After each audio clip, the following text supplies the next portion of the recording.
1962 October 16 செவ்வாய்க்கிழமை காலை 8:45 America அதிபர் ஜான் எஃப் கென்னடிக்கு ஒயிட் ஹவுஸில் ஒரு கவர் வருது. ஜான் எஃப் கென்னடி அமெரிக்காவோட 35வது அதிபர். அழகு, இளமை, தைரியம். வெறும் 43 வயசுலேயே அமெரிக்காவோட பிரசிடென்ட் ஆயிட்டாரு. ஆனால் அவருக்கு ஒரு பிரச்சனை வருது. யாராலனா சோவியத் யூனியன், கம்யூனிசம், அந்த அணு ஆயுதம். அமெரிக்கா என்ன சொல்கிறாங்கன்னா, அமெரிக்கா பக்கத்தில் தான் கியூபா இருக்கிறதுனால அங்கே ரஷ்யா வரக்கூடாது அப்படின்னு உறுதியாக இருக்கிறாங்க. அந்த நேரத்தில் தான் அவருக்கு ஒரு கவர் வருது. அதுக்குள்ளே இருந்தது என்னன்னு பார்த்தா U-2 ஸ்பை பிளேன் எடுத்த ஒரு ஃபோட்டோ. அந்த ஃபோட்டோவை பார்த்த உடனே ஜான் எஃப் கென்னடிக்கு ரொம்பவே ஒரு ஷாக் வருது. ஏன்னா அமெரிக்காவுக்கு பக்கத்தில், அதாவது 90 மைல் தள்ளி தான் இந்த கியூபா இருக்குது. கியூபா நாட்டில் தான் ரஷ்யா ரகசியமாக அணு ஏவுகணையை வச்சிருக்கிறாங்க. அன்னைக்கு ஆரம்பித்தது தான் வரலாற்றிலேயே மிக ஆபத்தான அந்த 13 நாட்கள். இந்த 13 நாளில் உலகம் 3 நிமிஷத்தில் அழிய போகுது அப்படின்னு 2 தடவை இந்த மாதிரி ஒரு சம்பவம் நடந்திருக்கு. அந்த கதையை தான் இன்னைக்கு நம்ம பார்க்க போகிறோம். Cuban missile crisis. வாங்க வீடியோக்குள்ளே போகலாம். சரி, அதுக்கு முன்னாடி கியூபா எங்கே இருக்குது அப்படிங்கிறதையும் நம்ம பார்த்துடலாம். கரீபியன் கடலில் இருக்கிற ஒரு சின்ன தீவு தான் கியூபா. அமெரிக்காவிலேருந்து ஃப்ளோரிடா எந்த அளவுக்கு பக்கத்தில் இருக்குதோ அதை விட ரொம்ப பக்கத்தில் தான் இருக்குது கியூபா. அதாவது 90 மைல் தள்ளி தான் இருக்குது. எக்ஸாம்பிளுக்கு சொல்ல போனால் சென்னையிலேருந்து மகாபலிபுரம் தூரம் கூட கிடையாது அப்படின்னு தான் சொல்லணும். 1950 வரைக்கும் கியூபாவை ஆண்டது யாருன்னா, அமெரிக்காவை சப்போர்ட் பண்ண ஒரு டிக்டேட்டர். அவர் பேர் தான் ஃபல்ஜென்ஷியோ பட்டிஸ்டா. அவர் என்ன பண்ணாருன்னா, கியூபாவோட அந்த கேசினோஸ், ஹோட்டல், சுகர் எல்லாத்தையுமே அமெரிக்காவோட கம்பெனிக்கு கொடுத்துட்டாரு. அப்போ கியூபா மக்கள் ஏழையாகவே இருந்தாங்க. ஆனால் இதெல்லாம் வச்சு அமெரிக்கா காசு பார்த்துட்டு இருந்தாங்க. அப்போ தான் வர்றாரு ஃபெடல் காஸ்ட்ரோ. யார் இந்த ஃபெடல் காஸ்ட்ரோ அப்படின்னு பார்த்தா, இவர் ஒரு லாயராக இருக்கிறாரு. ஆனால் மக்களுக்காக போராடுறாரு. இவருடைய தோற்றம்னு பார்த்தாக்கா தாடி, மிலிட்ரி ட்ரெஸ்ஸு, சிகரெட், இதுதான் இவருடைய அடையாளமாக இருக்குது. 1959 ஜூன் 1 ஃபெடல் காஸ்ட்ரோ தலைமையில் ஒரு புரட்சி நடக்குது. அதுதான் கியூபன் ரெவல்யூஷன். பட்டிஸ்டா இதில் ஓடுறாரு. ஃபெடல் காஸ்ட்ரோ ஆட்சிக்கு வராரு. ஆரம்பத்தில் ஃபெடல் காஸ்ட்ரோவுக்கு அமெரிக்கா ஹெல்ப் பண்ணணும் அப்படின்னு நினைக்கிறாங்க. ஆனால் அமெரிக்கா என்ன சொல்கிறாங்கன்னா, நீ கம்யூனிஸ்ட் ஆகக்கூடாது அப்படின்னு சொல்கிறாங்க. அப்போ ஃபெடல் காஸ்ட்ரோவுக்கு ரொம்ப கோவம் வருது. அவர் என்ன சொல்கிறாருன்னா, நான் அப்போ ரஷ்யா கூடயே போகிறேன் அப்படின்னு சொல்கிறாரு. அமெரிக்காவுக்கு தான் கம்யூனிஸ்ட்னாலே பிடிக்காதே. இதுக்கப்புறம் அவர் அமெரிக்காவுக்கு எதிரி ஆகிறாரு. அமெரிக்காவுக்கு கியூபா எதிரி நாடாகவும் ஆகுறாங்க. 1961 பே ஆஃப் பிக்ஸில் அமெரிக்கா ஃபெடல் காஸ்ட்ரோவை தூக்கணும்னு பார்க்குறாங்க. ஆனால் அதில் படுதோல்வி அடைகிறாங்க. அவமானத்தில் போய் முடியுது. இந்த தோல்விக்கு அப்புறமா ஃபெடல் காஸ்ட்ரோ பயப்படுறாரு. அமெரிக்கா எங்கே மறுபடியும் அட்டாக் பண்ணால் நம்ம என்ன பண்ணுறது அப்படின்னு யோசிக்கிறாரு. அந்த நேரத்தில் தான் ரஷ்யாவுடைய தலைவரான நிகிட்டா குருப்ஷேவுக்கு கிட்ட போகிறாரு. என்ன நீங்கள் காப்பாற்றுங்க, அதுக்கு பதிலாக நீங்கள் என்ன வேணாலும் பண்ணுங்க அப்படின்னு சொல்கிறாரு. இந்த நிகிட்டா குருப்ஷேவ்ங்கிறது யார் அப்படின்னாக்கா, சோவியத் யூனியனோட தலைவர். ரொம்ப கோபக்காரர், ஆனால் தைரியசாலி. நாங்களும் சூப்பர் பவர் தான் அப்படின்னு உலகத்துக்கு காட்ட நினைக்கிறாரு. அமெரிக்கா டர்க்கியில் ஏவுகணையை வச்சுருந்தாங்க. அதுக்கு பதிலடியாக நானும் கியூபாவில் வைக்க போகிறேன் அப்படின்னு முடிவு பண்ணுறாரு. இந்த 3 பேரோட ஈகோ தான் இந்த உலகத்தை அழிக்கிற அந்த அளவுக்கு போச்சுன்னே சொல்லணும். இங்கே தான் குருக்ஷேவ் ஒரு பயங்கரமான ஐடியா பண்ணுறாரு. என்ன அப்படின்னா, நம்ம ஏவுகணையை அமெரிக்கா பக்கத்துலேயே வச்சா என்ன அப்படின்னு நினைக்கிறாரு. அவங்க நம்மளை பயமுறுத்துகிறாங்க, நாமளும் அவங்கள பயமுறுத்துவோம் அப்படிங்கிற ஒரு விஷயந்தான். இதற்கு 2 காரணமும் இருக்குது. ஒன்று டிஃபென்ஸ், இன்னொன்று அஃபென்ஸ். டிஃபென்ஸ் என்னென்னா கியூபாவை காப்பாற்றணும். அஃபென்ஸ் துருக்கியில் அமெரிக்கா வச்சுருந்த அந்த ஜூபிட்டர் மிசைல்ஸ்க்கு பதிலடி கொடுக்கணும். இதுதான். அதனால் 1962 ஜூலையில் ரஷ்யா கப்பல்கள் கியூபாவுக்கு புறப்படுது. அந்த கப்பலுக்குள்ளே என்ன இருக்குது அப்படின்னு யாருக்குமே தெரியாது. அது சீக்கிரட்டாக இருக்குது. October 14 1962 America U-2 spy plane ஒன்று கியூபா மேலே 70,000 அடி உயரத்தில் பறக்குது. அது எடுத்த ஃபோட்டோ தான் அக்டோபர் 16 அன்னைக்கு ஜான் எஃப் கென்னடிக்கு வந்தது. அப்படி அந்த ஃபோட்டோவில் என்னதான்ப்பா இருந்ததுன்னு கேட்டால், SS-4 medium range plastic missiles. இதோட ரேஞ்ச் 2000 கிலோமீட்டர் வரையும். அதாவது வாஷிங்டன் டிசியில் இருந்து நியூயார்க் எல்லாமே 5 நிமிஷத்தில் அழிச்சிடலாம். அந்த அளவுக்கு பவர்ஃபுல்லான ஒரு மிசைல்ஸு. இதை பார்த்த கென்னடி வந்து அப்படியே அதிர்ந்து போய் நிற்கிறாரு. உடனே 14 பேர் கொண்ட எக்ஸ்காம் டீமை வந்து கூப்பிடுறாரு. இவங்க தான் அடுத்த 13 நாள் உலகத்தோட விதியை முடிவு பண்ண போகிறவங்க. அந்த 13 நாட்கள் என்னெல்லாம் நடந்ததுங்கிறத நம்ம டே 1லேருந்து டே 13 வரைக்கும் நம்ம பார்க்கலாம்.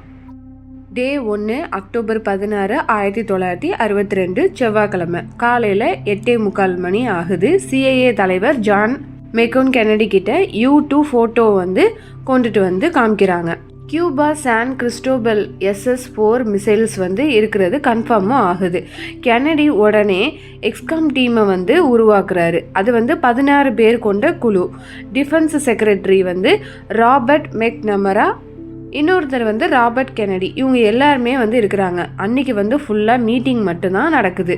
அன்னைக்கு மீட்டிங்கில் வந்து ஜெனரல்ஸ்லாம் சேர்ந்து என்ன சொல்கிறாங்கன்னா, அப்போ உடனே நம்மளும் வந்து பாம் வந்து பண்ணணும் அப்படின்னு வந்து சொல்கிறாங்க. இப்போ டே 1 வந்து இதோட முடியுது. டே 2 அக்டோபர் 17, 1962 புதன்கிழமை மறுபடியும் எக்ஸ்காம் மீட்டிங் வந்து கண்டினியூ ஆகுது. இதில் 3 ஆப்ஷன் வந்து வருது. ஃபஸ்ட்டு என்ன ஆப்ஷன்னா, ஒன்று பாமை வந்து நம்ம பிளான் பண்ணி நம்ம வந்து போடணும், இன்னொன்று பிளாக்கேடு பண்ணுறது, இன்னொன்று என்னதுன்னா ஆப்ஷன் 3 என்னென்னா ஒன்றுமே பண்ணாமல் இருக்கிறது. கென்னடி அப்படியே குழம்பி போகிறாரு. பாம் பண்ணால் 1000 பேர் சாவாங்க. அது மட்டும் இல்லாமல் ரஷ்யா வந்து அதுக்கு பதிலடியும் கொடுப்பாங்க. அன்னைக்கு இரவு வரைக்குமே வந்து ஒரு முடிவு இல்லாமல் தான் இருக்கிறாங்க. இப்படியே 2வது நாளும் முடியுது. இப்போ டே 3 அக்டோபர் 18, 1962 வியாழக்கிழமை ரஷ்யா வெளியுறவு அமைச்சர் ஆண்ட்ரை குரோமிக்கோ கென்னடியை வந்து மீட் பண்ணுறாங்க. நாங்கள் வந்து கியூபாவுக்கு வந்து டிஃபென்ஸ் வெப்பன்ஸ் மட்டும்தான் அனுப்புகிறோம், மிசைல்ஸ் இல்லை அப்படின்னு வந்து போய் சொல்கிறாரு. அதை கேட்ட கென்னடி வந்து கோபமாகறாரு. அதை வந்து வெளியில் காமிக்கல. எக்ஸ்காமில் வந்து மறுபடியும் ஒரு சண்டை வருது. ஏர்ஃபோர்ஸ் ஜெனரல்ஸ் கர்டேஸ் லீமே இதுதான் நம்ம சான்ஸ் அப்படின்னு வந்து சொல்கிறாரு. இப்போ டே 4 அக்டோபர் 19, 1962 வெள்ளிக்கிழமை. இதில் கென்னடி வந்து என்ன முடிவு பண்ணுறாருனா, பிளாக்கேடு தான் அப்படின்னு வந்து முடிவு பண்ணுறாரு. அப்போ பிளாக்கேடுன்னு சொன்ன உடனே அப்போ சர்வதேச சட்டப்படி அது வந்து வார், ஆனால் வார்னு சொல்ல முடியாது. அதனால் குவாரண்டைன் அப்படின்னு வந்து ஒரு புது வார்த்தையை வந்து கிரியேட் பண்ணுறாங்க. அதாவது அஃபென்சிவ் வெப்பன்ஸ் மட்டும் கியூபாவுக்கு வரக்கூடாது அப்படின்னு சொல்கிறாங்க. இப்போ டே 4 முடியுது. டே 5 அக்டோபர் 20, 1962 சனிக்கிழமை நேவல் குவாரண்டைன் பிளான் ஃபைனலும் ஆகுது. 180 கப்பல் கரேபியனில் வந்து நிறுத்துறதுக்கு பிளான் பண்ணுறாங்க. அதே நேரம் UN அம்பாசிடர் ஆட்லை ஸ்டீவன்சன் கிட்ட ப்ரூஃப் கொடுத்து உலக நாடுகள்கிட்ட வந்து பேசவும் சொல்கிறாங்க. கென்னடிக்கு அன்னைக்கு நைட்டு ஃபுல்லாக தூக்கமே வரல. எப்படி வரும்? இப்படியே 5 நாளும் முடிஞ்சிருது. மறுபடி டே 6 அக்டோபர் 21, 1962 ஞாயிற்றுக்கிழமை ஸ்பீச் வந்து ஃபைனல் வந்து ஆகுது. அதில் வந்து டிவியில் அந்த டிவி நெட்வொர்க்குக்கு எல்லாமே வந்து சொல்கிறாங்க, நாட்டு மக்கள் எல்லாருமே வந்து நாளைக்கு வந்து ஒரு பெரிய அறிவிப்பு வரும் அப்படிங்கிற ஒரு இதில் வந்து மக்கள் எல்லாரும் இருக்கிறாங்க, டென்ஷனில் இருக்கிறாங்க. ரஷ்யா கப்பல்கள் வந்து கியூபாவை நோக்கி வந்துக்கிட்டே இருக்குது. இப்படியே 6 நாளும் முடியுது. இப்போ டே 7 அக்டோபர் 22, 1962 திங்கட்கிழமை டே 1 இரவு 7 மணி கென்னடி வந்து நாட்டு மக்கள் கிட்ட லைவாக டிவியில் பேசுகிறாரு. ரஷ்யா வந்து நம்மளை வந்து ஏமாற்றிட்டாங்க, கியூபாவில் வந்து மிசைல்ஸ் இருக்குது, நாளையிலேருந்து குவாரண்டைன் ஆரம்பம் அப்படின்னு வந்து சொல்கிறாரு. அதே நேரம் OAS NATO நாடுகள்கிட்டையும் சொல்கிறாரு. உலகமே அப்படியே ஷாக் ஆகுறாங்க. ஸ்டாக் மார்க்கெட்டும் விழுகுது. இதுதான் 7வது நாளோட முடிவு. அடுத்து டே 8 அக்டோபர் 23, 1962 செவ்வாய்க்கிழமை டே 2 குவாரண்டைன் ஆரம்பம். அமெரிக்கா கப்பல்கள் வந்து கடலில் வந்து லைன் போட்டு நிற்கிறாங்க. ரஷ்யா கப்பல்கள் வந்து 500 மைல் தள்ளி வந்து நிற்கிறாங்க. குருக்ஷேவ் வந்து கடிதமும் அனுப்புகிறாரு. இது வந்து கடல் கொள்ளை, நாங்கள் வந்து விடமாட்டோம், உலகம் முழுக்க நாங்கள் வந்து போர் வரும் அப்படிங்கிற ஒரு பயத்திலே வந்து இருக்கிறாங்க. இப்படியே வந்து டே 8 முடியுது. அடுத்து டே 9 அக்டோபர் 24, 1962 புதன்கிழமை ரொம்ப பெரிய ஒரு பீக் டென்ஷனில் வந்து இருக்கிறாங்க. இன்றைக்கி தான் ரொம்ப ஆபத்தான நாள் அப்படின்னு வந்து எல்லாருமே பேசுகிறாங்க. இப்போ வந்து காலை 10 மணி ஆகுது. ரஷ்யா கப்பல்கள் வந்து அந்த குவாரண்டைன் லைனை வந்து தொடுறதுக்கு வந்து இருக்கிறாங்க. அமெரிக்கா வந்து டெஃப்கான் 2 வந்து டிக்ளேரும் பண்ணிட்டாங்க. அதாவது நியூக்ளியர் வாருக்கு வந்து ஒரு ஸ்டெப் மட்டும்தான் அப்படிங்கிற ஒரு விளிம்பில் வந்து இருக்கிறாங்க. அப்போ அன்னைக்கு மதியம் ஏதாவது ஒரு அதிசயம் நடந்தாதான் அப்படிங்கிற மாதிரி இருக்குது. ரஷ்யா கப்பல்கள் வந்து நின்றுட்டு அது வந்து திரும்பி போகுது. ஒரு பெரிய வார் வந்து தப்பிச்சுது, ஆனால் இன்னும் முடியலை. அந்த மாதிரி ஒரு ஸ்டேட்டில் தான் அந்த டே 9 வந்து முடியுது. இப்போ டே 10 அக்டோபர் 25 1962 வியாழக்கிழமை ஐநா சபையில் வந்து அமெரிக்கா வெர்சஸ் ரஷ்யா நேருக்கு நேர் சண்டை. அதாவது ஸ்டீவன்சனும் ரஷ்யா அம்பாசிடர் ஜொரியன் கிட்ட வந்து மிசைல் இருக்கா இல்லையா அப்படின்னு வந்து கேட்குறாங்க. அதுக்கு ஜொரியன் வந்து பதில் எதுவுமே சொல்லலை. அன்னைக்கு நைட்டும் ஆகுது, ஒரு U-2 விமானம் வந்து கியூபா மேலே பறக்குது. இப்படி தான் 10வது நாளும் முடியுது. அடுத்து டே 11 அக்டோபர் 26 1962 வெள்ளிக்கிழமை காலையில் குருக்ஷேவ் கிட்ட இருந்து ஒரு நீளமான கடிதம் வந்து வருது. நாங்கள் வந்து மிசைல்ஸை வந்து எடுத்துக்கிறோம், ஆனால் நீங்கள் கியூபாவை வந்து அட்டாக் பண்ணக்கூடாது அப்படின்னு வந்து எழுதியிருக்கிறாரு. கென்னடிக்கு இப்போ நிம்மதியாகுது, அப்போ டீல் க்ளோஸ் ஆகுது அப்படின்னு நினைக்கிறாரு. ஆனால் அன்னைக்கு நைட்டே இன்னொரு கடிதமும் வருது. 11 நாள் முடிஞ்சிருச்சா? அடுத்து டே 12 அக்டோபர் 27 1962 சனிக்கிழமை. இதை வந்து பிளாக் சாட்டர்டே அப்படின்னு வந்து சொல்கிறாங்க. இதுதான் உலகம் அழிய ரொம்ப ஒரு க்ளோஸான ஒரு நாள் அப்படின்னே சொல்லலாம். ஏன்னா காலையிலேயே 2வது கடிதமும் வருது. துருக்கியில் இருக்கிற ஜூபிட்டர் மிசைல்ஸை வந்து நீங்கள் எடுத்தாதான் கியூபா மிசைல்ஸை வந்து எடுத்துக்கிறோம் அப்படின்னு வந்து சொல்கிறாங்க. மதியம் 12:20 வந்து U-2 விமானத்தை வந்து கியூபா வந்து சுட்டு வீழ்த்துறாங்க. பைலட் மேஜர் ரொடால்ஃப் ஆண்டர்சன் வந்து இறந்து போகிறாரு. அதே நேரம் கரீபியனில் வந்து ரஷ்யா நீர்மூழ்கி B-59 மேலே அமெரிக்கா வந்து டெப்த் சார்ஜ் வந்து போடுறாங்க. உள்ளே இருந்த 3 கேப்டன் 2 பேர் அவங்க என்ன சொல்கிறாங்கன்னா நம்ம தாக்கலாம் அப்படின்னு வந்து சொல்கிறாங்க. ஆனால் அதில் ஒருத்தர் மட்டும்தான், கேப்டன் வைசிலி ஆர்கிபோ, அவர் மட்டும்தான் வேண்டாம் அப்படின்னு வந்து சொல்கிறாரு. நம்ம தாக்கக்கூடாது, ஏன்னா நம்ம தாக்குனா உலகமே வந்து அழிஞ்சிரும் அப்படின்னு அவர் வந்து சொல்கிறாரு. அவர் சொன்ன அந்த ஒரு வார்த்தை தான் அன்னைக்கு இருந்த ஒரு பெரிய சம்பவம், ஒரு கொடூரமான ஒரு சம்பவம் வந்து நின்றுச்சு அப்படின்னே சொல்ல முடியும். இப்படியே டே 12 முடியுது. அடுத்து டே 13 அக்டோபர் 28 1962 ஞாயிற்றுக்கிழமை. இதுதான் வந்து ஃபைனல். கென்னடி வந்து ஒரு முடிவெடுக்கிறாரு. குருக்ஷேவோட கடிதத்துக்கு வந்து பதில் சொல்கிறாரு. 2வது கடிதத்தை வந்து இக்னோர் பண்ணிடுறாரு. நாங்கள் கியூபாவை அட்டாக் பண்ண மாட்டோம், நீங்கள் மிசைல்ஸை எடுங்க அப்படின்னு சொல்கிறாரு. இப்போ சீக்ரெட்டாக ராபர்ட் கென்னடி போய் ரஷ்யா அம்பாசிடர் கிட்ட 6 மாதத்தில் நாங்கள் துருக்கி மிசைல்ஸை வந்து நாங்கள் எடுக்கிறோம் அப்படின்னு வந்து சொல்லிடுறாங்க. அதுக்கப்புறம் ஒரு 5 மணி அளவில் ரேடியோவில் வந்து அனௌன்ஸ் வருது மாஸ்கோலேருந்து, நாங்கள் வந்து மிசைல்ஸை வந்து டிஸ்மேண்டல் பண்ணிக்கிறோம் அப்படின்னு வந்து ஒரு அறிவிப்பும் வருது. அப்பாட 13 நாள் நரகம் முடிஞ்சது, உலகம் வந்து காப்பாற்றப்பட்டது அப்படின்னு வந்து எல்லாரும் நினைக்கிறாங்க. இப்போ இந்த சம்பவத்துக்கு அப்புறமா 2 பெரிய மாற்றம் வந்து வருது. ஹாட்லைன் வாஷிங்டன்லேருந்து மாஸ்கோவுக்கு நேராக ஒரு ஃபோன் கால் வந்து போடுறாங்க. இனிமே தப்பாக புரிஞ்சுக்க கூடாது அப்படின்னு வந்து சொல்கிறாங்க. Next nuclear test ban treaty 1963 கையெழுத்தும் ஆகுது.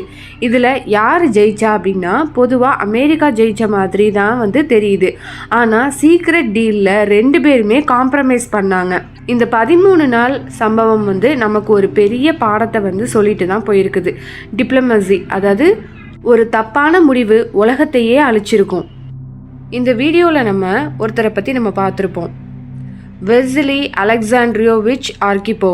இவர் யார் அப்படின்னா ரஷ்யன் நேவியில் இருந்த சப்மெரைன் ஆஃபீஸர். கேப்டனில் இவர் தான் வந்து 2nd ரேங்க், அந்த ரேஞ்சில் வந்து இவர் தான் இருக்கிறாரு. அக்டோபர் 27 1962 அதாவது கியூபாவுக்கு பக்கத்தில் அட்லாண்டிக் கடலுக்கு அடியில் வந்து ரஷ்யன் சப்மரைன் B-59 வந்து இருக்குது. உள்ளே வந்து அந்த நியூக்ளியர் டார்பிடோ வந்து இருக்குது. இதில் ப்ராப்ளம் என்ன அப்படின்னா அமெரிக்கா வந்து அவங்கள வந்து பிடிச்சிடுறாங்க, வெளியில் வர விடாமல் அந்த டெப்த்தாக வந்து சார்ஜ் அப்படின்னு வந்து சொல்லி பாமை வந்து தண்ணியிலே போட்டு அடிச்சிடுறாங்க. சப்மெரைன் உள்ளே வந்து ஆக்சிஜன் கிடையாது, பேட்ரியும் வந்து கிடையாது, கம்யூனிகேஷனும் வந்து கட் ஆயிருச்சு. இப்போ 3 பேரோட முடிவு தான். சப்மரைனில் 3 பெரிய ஆஃபீஸர் வந்து இருக்கிறாங்க. நியூக்ளியர் மிசைலை வந்து யூஸ் பண்ணலாமா வேண்டாமா அப்படிங்கிற ஒரு இதில் வந்து இருக்கிறாங்க. அதை வந்து அவங்க வந்து டிசைட் பண்ணணும். அதாவது நியூக்ளியர் மிசைலை வந்து யூஸ் பண்ணலாமா இல்லை வேணாமா அப்படிங்கிறது. ஆனால் இதோட ரூல் என்ன அப்படின்னா 3 பேரும் சரி அப்படின்னு சொன்னால் மட்டும்தான் இதை வந்து அந்த சப்மரைனில் வந்து அந்த நியூக்ளியர் மிசைலை வந்து யூஸ் பண்ண முடியும். ஆனால் இந்த 3 ஆஃபீஸரில் வந்து ஆஃபீஸர் 1 வந்து அடிச்சிடலாம் அப்படிங்கிறாரு, ஆஃபீஸர் 2வும் அடிச்சிடலாம் அப்படிங்கிறாங்க. இதில் அந்த ஆஃபீஸர் 3 அந்த ரேங்க் 2ல் இருக்கிறாருல அந்த விஷாலி ஆர்கிபோவ், அவர் தான் வேண்டாம் அப்படின்னு ஒரு வார்த்தையை சொல்கிறாரு. அவர் சொன்ன அந்த ஒரு வார்த்தை வேண்டாம் அப்படின்னு சொன்னதுனால என்ன ஆச்சுன்னா அதனால் மட்டும்தான் நியூக்ளியர் வார் வரலை, 3ஆம் உலகப் போரும் வரலை. அதுக்கப்புறமா ஒரு 40 வருஷம் கழிச்சு தான் உலகத்துக்கே இது தெரிய வருது. The man who saved the world அப்படின்னு கூட அவரை வந்து சொன்னாங்க. இந்த வீடியோவில் உங்களுடைய கருத்து என்னங்கிறதையும் எனக்கு கமெண்ட் செக்ஷனில் சொல்லுங்கள். அன்னைக்கு கென்னடி வந்து சரியான முடிவு எடுத்தாரா அப்படிங்கிறதையும் எனக்கு சொல்லுங்கள். அடுத்த வீடியோவில் நம்ம பெர்லின் சுவரோட அந்த கதையை வந்து பார்க்கலாம். சேனலை சப்ஸ்கிரைப் பண்ணுங்கள்.